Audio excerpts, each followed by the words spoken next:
So at this point, I'd like to take a few minutes to touch on what we in Mission Canada, and this includes our embassy in Ottawa, and then we have 7 consulates spread across the country, what we see as the most fundamental issues in our bilateral relations at this stage.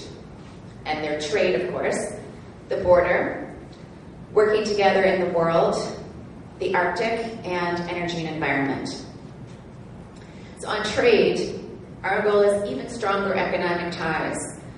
We want to do even better than the $500 billion a year in trade of goods and services. And how do we do that? Well, one of the ways we can do it is by promoting greater efficiency. So one example is standards. It's those little differences in regulations and standards that complicate our lives on a daily basis on the trade front. So an example of that would be fortified cereals, breakfast cereals. Because of food safety standards, they have to be formulated a little bit differently on each side of the border. So of course, this leads to separate production runs, which increases costs for producers and therefore for consumers. We're never going to be able to get rid of all of these little niggly differences, but our goal is to do what we can on that front, particularly on the bigger ticket items. On the border, our view is that we have to change our fundamental view of what the border represents, that we shouldn't see it as the first line of defense, but as the last. So this means we would put much less focus on the border itself and try to move as much as possible of what we now do at the border away from the border to the perimeter. So the idea is to address threats before they even reach North America, the US or Canada, and to make it easier for legitimate goods and also people who present no threat to cross our border. The plan announced on February 4th by Prime Minister Harper and President Obama calls for deeper collaboration on this front. And it's in areas from cargo screening, for example, in Europe or Asia, we could do joint cargo screening so that when goods reach North America, whether they enter Canada or the US, they don't have to be re-inspected when they cross the border. It also calls for common standards on biometrics in screening travelers to North America, entering either the US or Canada, and to integrate the system for tracking those entering and leaving our 2 countries. The Beyond the Border Working Group, BBG, we love acronyms, was established to come up with concrete proposals, and they report directly to the Prime Minister and the President, which often tends to sharpen minds. So that's a very good thing. And this Beyond the Border Working Group is looking at ways to integrate and share information on either side obtains about the movement of people and goods across our border using a risk management approach to assess potential threats.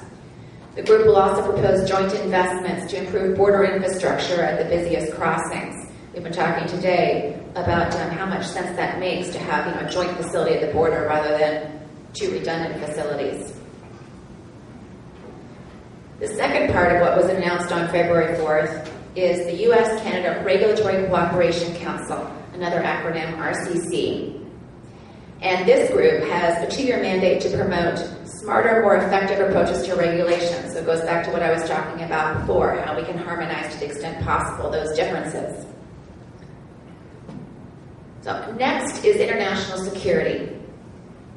Last weekend's marking of 10 years since the 9/11 attacks in the U.S. was a time to recall the work we're doing together in this arena.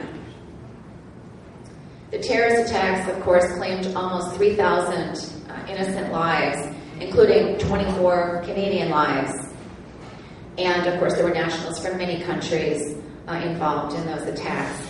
And Canadians stood with us, as you always do, side by side in that darkest hour.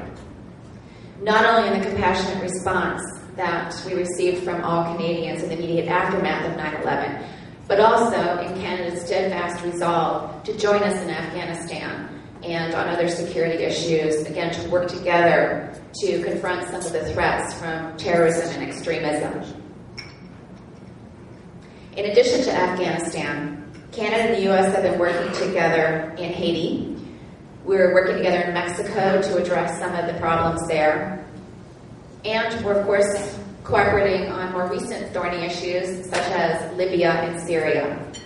So our task is to continue to identify ways in which we can be even more effective together, either through NATO or other mechanisms to promote international security and, of course, safeguard North American security. So I'll turn briefly to the north and just say that the U.S. does not question Canadian sovereignty in the Arctic. This, I know, comes up from time to time. The largest disagreement that exists between the U.S. and Canada on this front is over the delineation of the border in the Beaufort Sea. Now, this is a disagreement that dates back to the 60s, and that's the 1860s.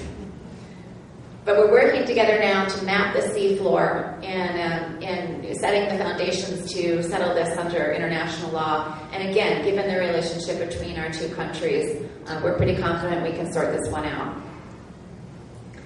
So, and the final issue, perhaps the best for last, is energy and environment. So the question is how we can work together to ensure North American energy security while at the same time doing what we can to protect our shared environment. The fact that Canada is, as I mentioned, our largest supplier of every form of energy is something that we value greatly.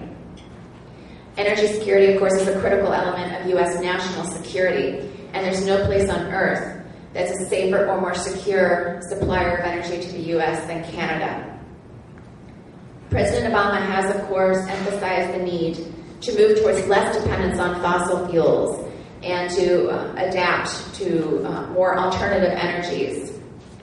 In fact, in the State of the Union address this year, he said that by 2035, 80% of America's electricity should come from clean energy sources, and in that mix, he includes natural gas, nuclear, clean coal, wind, solar, and the panoply.